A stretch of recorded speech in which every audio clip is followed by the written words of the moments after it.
नमामेशमेशाननिर्वाणरूपं विभुं व्यापकं ब्रह्मविद्विश्वरूपं निजं निर्गुणं निर्विकल्पं निरेहं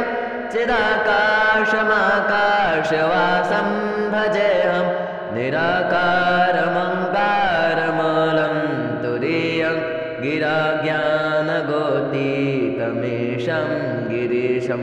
करालं महाकालकालं कृपालं गुणागारसंसारपारं नतोऽहं तुषाराद्रिशङ्काशगौरङ्गभीरं मनोभूतकोटिप्रभाश्रीशरीरं स्फुरन्मौलिकल्लालिनचारुगङ्गा लसद्भालबालन्दुकण्ठे भुजङ्गा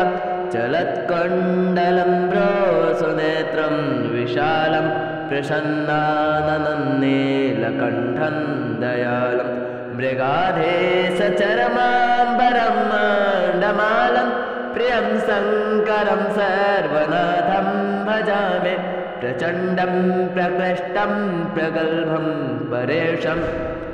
अखण्डम् अजं भानुकोटिप्रकाशं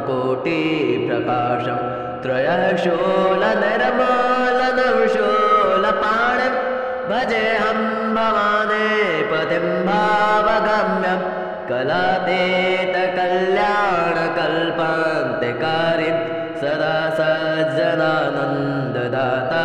पुरारिं चिदानन्दसन्दाहमोहापहारिं प्रसीद प्रसीद प्रभो मन्मधारिं न यावत् उमानाथपादारविन्दं भजन्ते अलोके परे वा नराणां न तावत् सुखं शान्तिसन्तापनाशं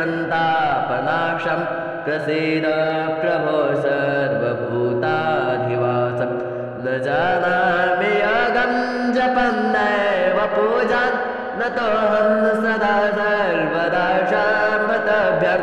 जराजन्मदुःखौघतातव्यमाणं प्रभो पाहि आपन्नमामेष शम्भो प्रभो पाहि आपन्नमामेष शम्भो रुद्राष्टकमिदं प्रोक्तं विप्रेण हरतोषये